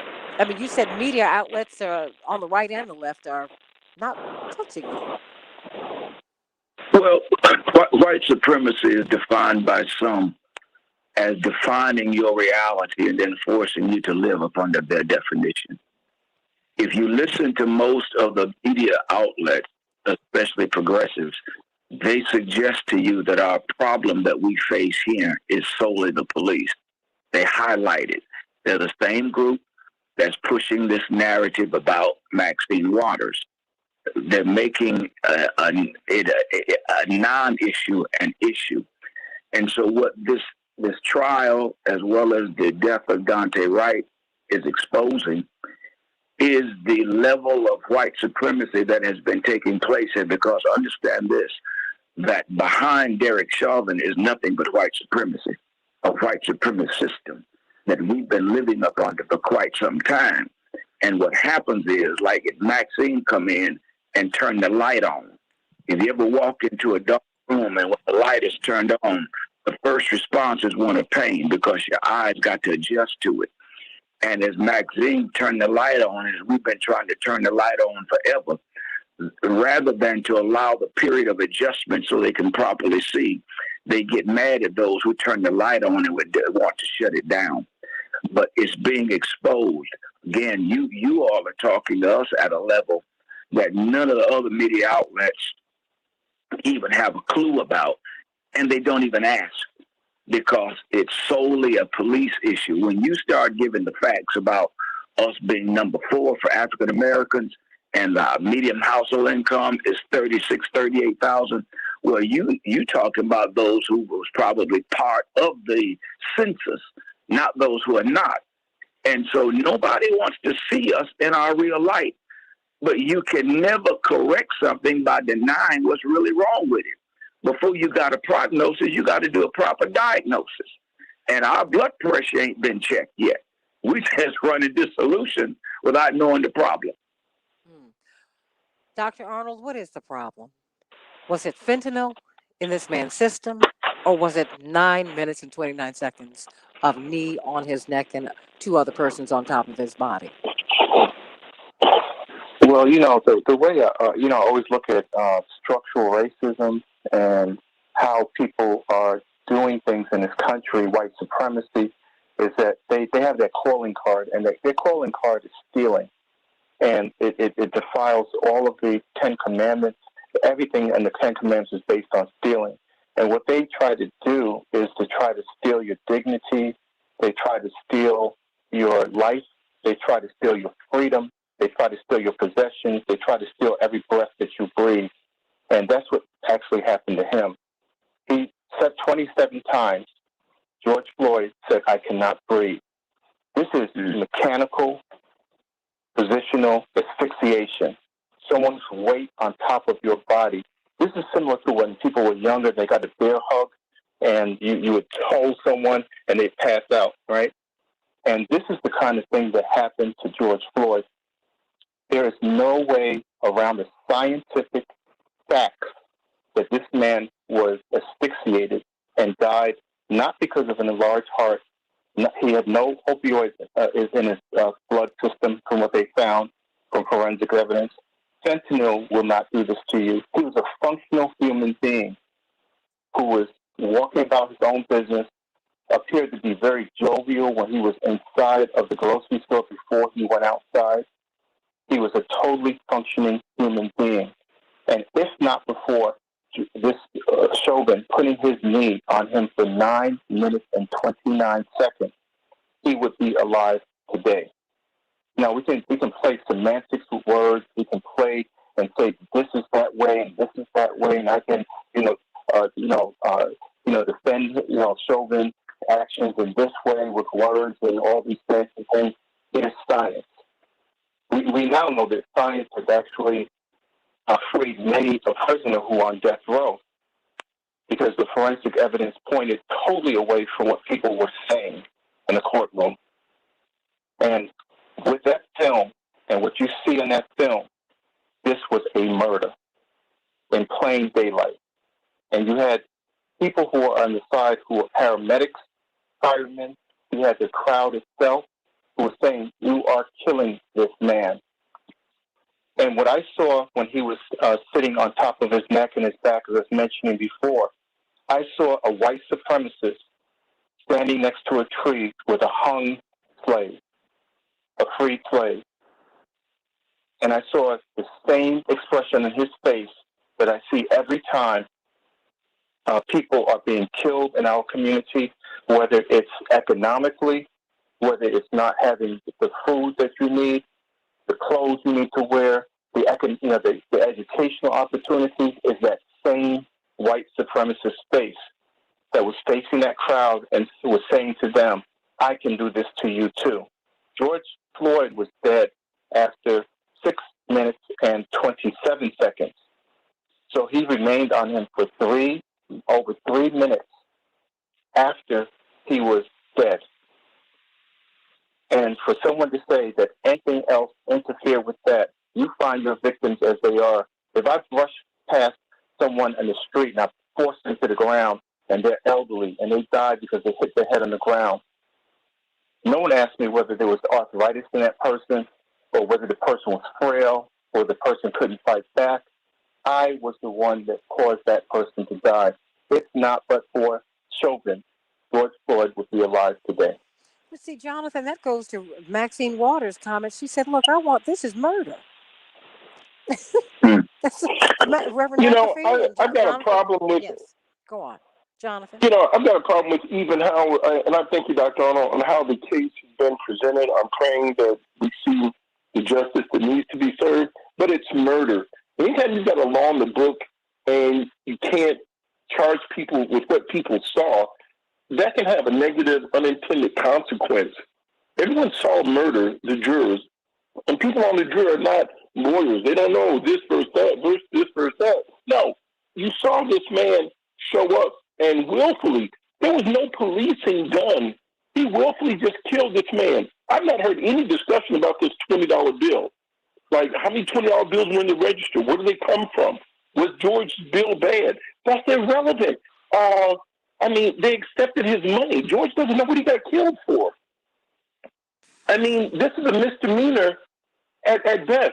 Anybody that's been in the cash business, be it in a church or a retail store, a beauty, a barber shop, you pick up cash, you take it in, you can have a bad $20 bill. So it's just horrendous. The other part is that Dr. Arnold had talked about, and let's put this in context. This is Dr. Arnold, also Colonel Arnold. My good friend Dr. Arnold is a colonel and served in Baghdad. So we're talking to a veteran on this line that can look at it from a domestic and international perspective and a medical perspective. You give me three perspectives in one: domestic, public health, military, and from a physician. Any way you look at it, it's just wrong. And I do pray that people are able to separate the two issues. The two issues is Mr. Chauvin on trial, and there's a bigger issue of policing on trial. The problem in not going after first-degree murder is we're letting policing in America off trial. Jonathan, that's a good point. Pastor McAfee. Hold on one moment. Pastor McAfee, and then you, Dr. Arnold. Pastor McAfee. Thank you. You're raising a good thing, because here's what I tell you. One of the reasons why I believe that they wanted that third degree is because the laws up here is in favor of the police. Now, if you don't know, Keith Ellison, the Attorney General, is a good friend of mine. He started out at Legal Aid, fighting for black folk the whole nine. And what people don't get, he can only operate and put a case together based off of the laws. We knew it was murder, and we all believe it was murder in the first degree. But there's no way up here he would be able to prove that with the way the laws are written. That's why I was talking earlier about that which oppress us is at the Capitol. This stuff got to be changed. It's just like Dante Wright, the Miss Potter. That you see what they charged her with, and that second degree, in my opinion, ain't gonna stick. They're gonna have to lower that because of the way the laws is up here. They know it ain't gonna stick. That's why they did it. Washington County, if you check it out, Washington County is about 2.5, 2.8% African American, another about 88 or 82% white. Now, what do you think if the trial was held there? The possibility of them getting a jury that's going to find a white woman guilty of killing a black man.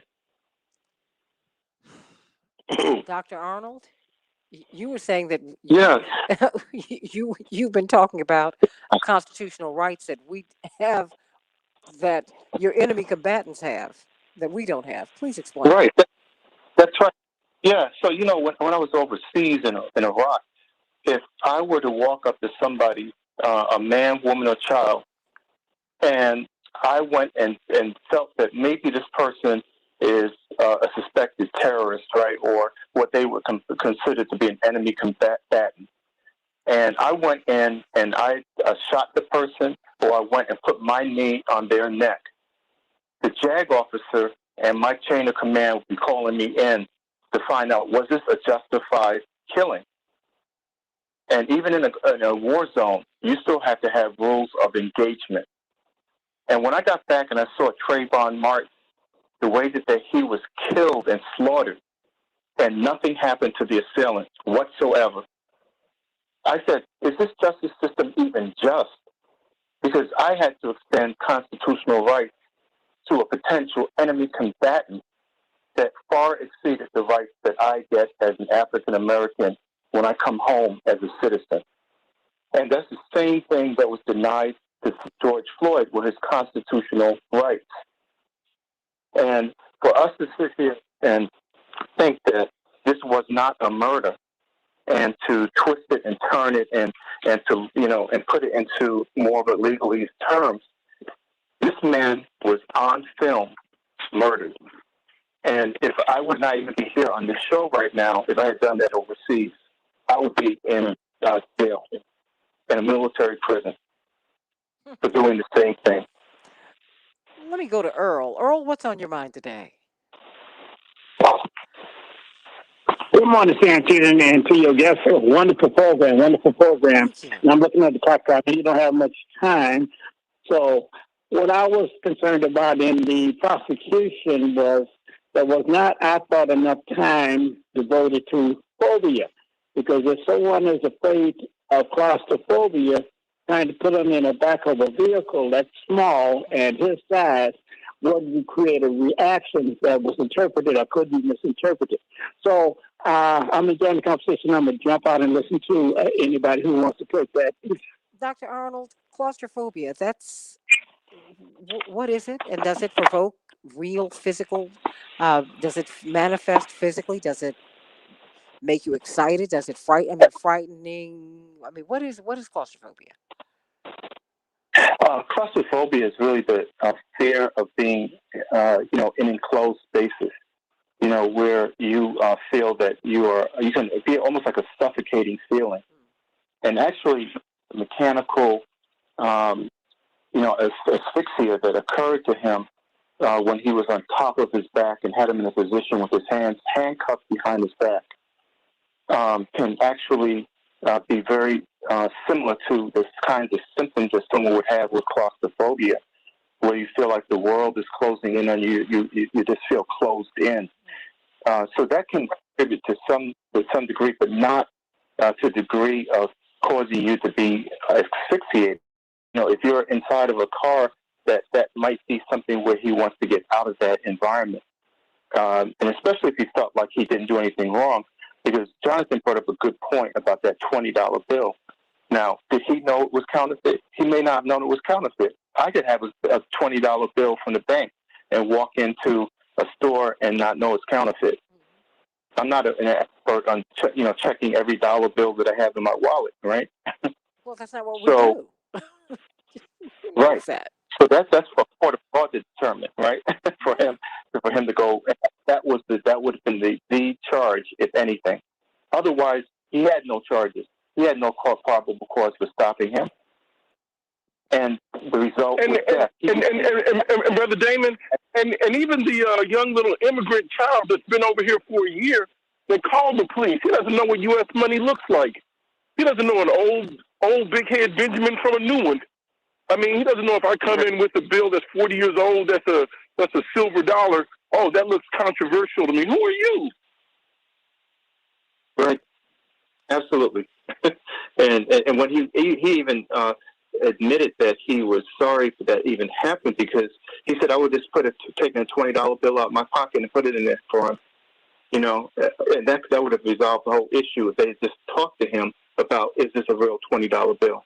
Yeah, well, because he said he didn't know that it was going to go this far, this fast. He even went out to the car to speak to him and say, hey, because the $20 would have come out of his paycheck. The young man, this barely a man, this boy lived across the store with his mother and sister. He was trying to make it up, trying to get out himself, Pastor McAfee. Yeah. I mean, when they actually put their neck, no one put their knee on the neck of a person trying to overrun our capital. And no one shot. There was one person who was shot in there who was trying to jump through a window. But other than that, these people actually took over the Capitol, walked into the chamber, sat in the chamber seats, the Speaker of the House's seat, and no one did anything to them. Well, they even said Officer Sicknick died of natural causes at 37. He had strokes, but he was beaten to death. He was beaten up, but he had strokes. So no harm, no foul. He was 37. What was that? Insanity. And, they are twisting and bending history as they always do to support a white supremacist viewpoint. Wow. And that they can never do anything wrong, and everything they do is right for you. And just. And it's not justice. If he does not get convicted on this, then the justice system has failed. Wow. I mean, is that how people are feeling, Pastor McAfee? I mean, are these charges sufficient? Will Minneapolis, will we ever be the same again? What will satisfy people? Justice, accountability, both? What?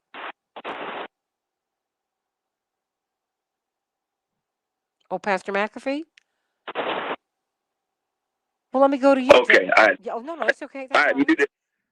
I muted myself. No, it's okay. I hope we're not the same because we need to change for certain. And I think people right now, they certainly want the second degree, the worst that he can get. They want that.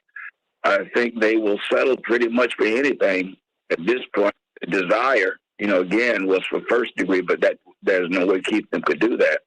So I think they want the second, but I don't know. I think he's going to get what Muhammad Noor got, if he get anything. And Muhammad Noor was the young Somali American police officer who killed the white lady. Is that correct? Yep. Thinking that his partner was in danger because they got a call of a possible, I think, a rape or something, and they were in a dark alley, and she came up behind them, hitting on the car. And he's in jail. What is it? Is it for 10 years? 12. Oh, excuse me. I'm sorry. I was off by 2 years, CK. Yeah. Yeah. And if that ever was a case, that it could have been a mistake, if you will. You saw what happened to him. I mean, Jonathan? Santita? Yes, Dr. Arnold? Yes. I was wondering if, Attorney Hopper can address this particular issue. I heard something that, she was mentioning before the, second degree murder is 40 years and third degree murder is 20 and, manslaughter 10. But I heard that in Minnesota, the law for someone without a prior conviction, that they actually can go for second and third degree murder for 12.5 years and then 4 years for manslaughter. So you can go from 10 years down to 4 if they give the manslaughter charge. Well, Pastor McAfee's saying, yeah. And this is just insane. I just, sooner or later they're going to get him off, scot free, right? So even if he's not, even if he is convicted, he's going to get a lesser sentence. So I can go and do grand theft auto and get more years than you can for manslaughter. For killing somebody on camera, Pastor McAfee. Most definitely. That's why I know I'm sounding repetitive, this is giving everybody a glimpse of what we've had to deal with here for years. Up until the Somali brother got convicted, we ain't had no convictions, y'all. None. You know what? I've got a couple minutes before we go. Attorney Patillo, you got a minute. Okay. Oh, okay. The CK, stay right there, but everybody's got about 30 seconds. Attorney Patillo.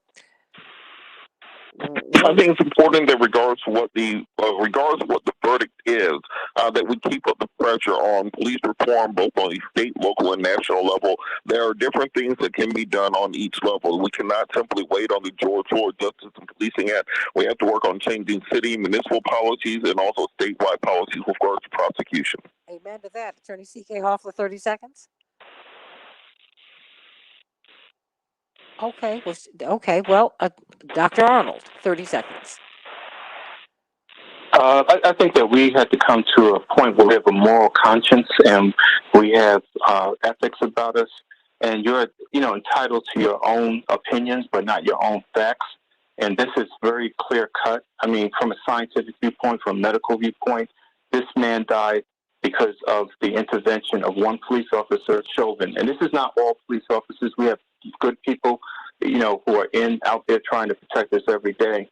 But for these people who actually perpetrate crimes against humanity, they need to be held accountable.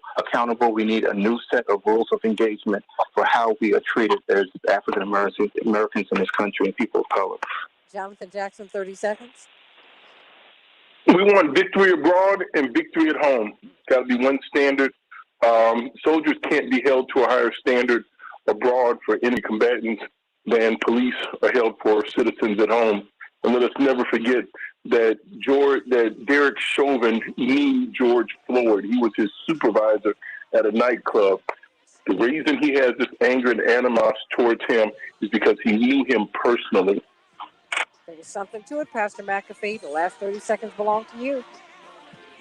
We need an emergency African-American family meeting in this city that your father can call everybody together as we lay out a comprehensive agenda for our people that deal with law enforcement, economics, the whole nine that we all can march to collectively.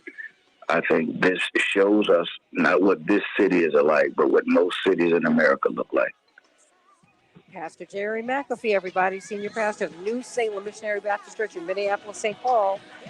This will not be the last you will hear from him on this show. Not at all. Try to bring it to you, AM 950 Radio, Minneapolis, St. Paul, and WCPT 820 in Chicago. Jonathan Jackson, attorney CK Hoffler, today on WALK at 10 a.m. Central Standard Time, and attorney Robert Patillo from 1 to 4 Eastern Standard Time every Sunday. Dr. Damon Arnold, thanks for staying open. Much love to you, everybody. God bless you. God bless you. God bless you.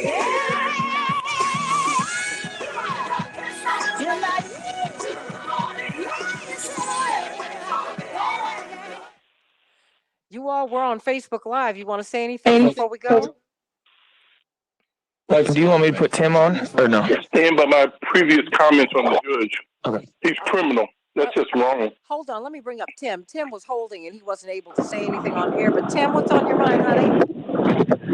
How you doing? Well, I just wanted to say that how do I support what's happening to the black community in the United States, but in the same turn disagree with some of the points of view without being called a racist or a horrible person. I mean, I agree with so much of what you said this morning, but disagree, boy, I mean, I think the pastor saying what he did was wonderful in one respect, but there's no way you can smash up stores for Jesus Christ. There's no way you can riot for Jesus Christ. There's no way. So as a Christian, I don't know that Jesus tore up a temple now. Wait a minute. But let me he tore up a religious. That was his own religion. No. But don't start on the riot. The riots are the language of the unheard, according to Dr. King. But Pastor McAfee, why don't you speak to Tim? Okay. Bring him down, Dylan. Too loud. Dylan, put him on hold. Pastor McAfee? Okay, I can't hear anyone now. No, Pastor McAfee dropped as well. Okay, who is Jonathan still Governor here? Tim Walz is No, everybody dropped. Okay, well, Everybody dropped off the 30-second line. Thank you so much. Well, everyone, Tim, let me let you know this. I appreciate the points of agreement, whatever they are. I think that's important. But let us now start with the riots. We're coming out of the civil rights movement. He's gone as well. I'm sorry, who's here? Tim just dropped. Okay. I'm just going to let you know, Tim, what coming out of the civil rights movement, the only march that Dr. King had that in his time, in his ministry that turned violent, it was disrupted by a young black man who had gone to Morehouse, who was affiliated with the American intelligence community. Let's not start there. Don't start with that. He's back. He's leaving. Honey, you need to bring him down. He's too loud. Okay. Thank you. It starts with it's too loud. It's too loud. Thank you. Um, so that is not. We have never ever coming out of the civil rights movement. No one has ever said that rioting was the answer. No, Dr. King did say that riots are the language of the unheard. If you do not listen to people, you put them in a no-win situation. You put them in that position. So let's start with the injustice, Tim. Let's start there. Start with healing that. Start with revealing that. Let's get that straight. Okay, so I'm going to let you all go because we've got a lot of things to do today. But Tim, as always, I love you and I thank you so much for calling in, for jumping in. And look, you can't have a racist country without racists. Don't be afraid of racism. Don't be afraid of it. What we need to do is reveal it so we can heal it. Actually, so that we can cut it out. It's a cancer. It's a cancer. So let's people have the right to demonstrate. They have the right to demonstrate. They have the right to demonstrate on January 6th. They just didn't have a right to take out the Capitol. They didn't have the right to do that. That was wrong. And now you're seeing our American legal system is being bent over like a hot, malleable pretzel to let everybody off. Even one of the persons who charged the Capitol said she needed a break and she needed to go to Mexico for her vacation. What? Hey, whew, that's a lot. So I'm just saying to you, don't start with me with riots because that's not what we're doing here. People are demonstrating. They're demonstrating. 24/7 Wall Street, a business website, in 2018 published this data. The fourth worst place in the United States of America for Black people to live is Minneapolis, St. Paul. The average median income of Black people in 2018 before the pandemic was $38,000 a year. And those are the people who are on the grid. The average median income of white people in Minneapolis, St. Paul, $83,000 a year.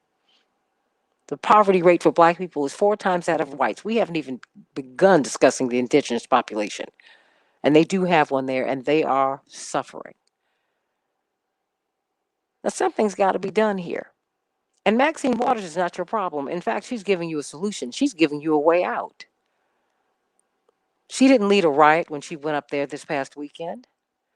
She let the people know that we in Washington and all over the country, we hear you. We're with you. That was comforting for them to see Maxine Waters. It was comforting for them to see her, to see someone who cared. I, for one, am glad to see someone who represents me, not someone who's on the climb politically. I think it's important to elevate. That's wonderful. But Maxine Waters represents the voiceless, the dispossessed. That's what she does. And we need some more Maxine Waters. We need some people who are not trying to get into the U.S. Senate or get on the ticket. We need some people who want to represent us and make some change for us that's positive. That can get everybody's foot off of our necks. Maxine's not the problem.